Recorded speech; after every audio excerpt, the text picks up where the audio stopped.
We begin with the major new developments in China's coronavirus outbreak. 2 major cities are now under lockdown as China races to contain the mysterious illness that has killed at least 17 people. Another city is shutting down all their train stations. Quarantine orders affect more than 18 million Chinese citizens. The virus has infected nearly 600 people in at least 6 countries, including the U.S., where a second possible case was reported overnight in Los Angeles.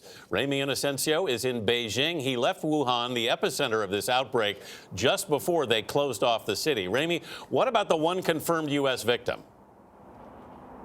Good morning. That's right. Health officials in Washington state say that man flew here to China, to Wuhan province, visited, and then flew back home. Now, airport screenings, those have become stronger since then. Take a look at this video because you can actually see our own CBS News team landing back in Beijing from Wuhan ourselves and then getting temperature checked by officials right off the plane. Such interesting stuff there. But critics, they are now saying that China's move to try to isolate nearly 20 million people may just be too late. Disinfection point. This was a scene inside Wuhan's international airport yesterday. Just before we boarded our flight, you could see nearly every person wearing a mask in the terminal. But today, it'll look more like a ghost town, along with the main train station.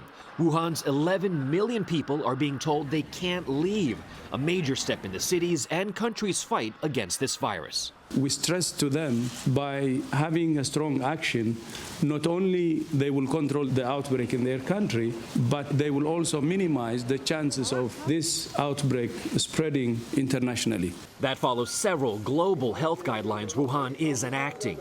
Doctors covered head to toe, and a quarantine of ground zero we visited before leaving. It's closed and shuttered now, and there's a heavy security presence. We got out earlier to take a look, and an officer really yelled at us to leave. In the U.S., the country's first infected patient is recovering at a Washington hospital. Health officials say he's in good condition, but concerned about his contact with others. As of now, there are at least 16 identified close contacts.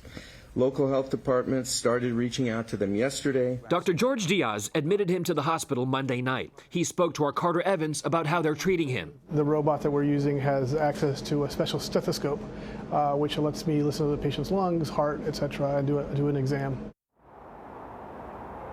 And the World Health Organization reconvenes today to decide whether to call this epidemic a global health emergency. But looking ahead, it's unsure what really is going to happen because these are just early days yet for what could be a global crisis. Tony? Yeah, and for scale there, that city in China is about the size of New York City, where the restrictions are now taking place. Ramy Inocencio for us in Beijing. Ramy, thank you very much.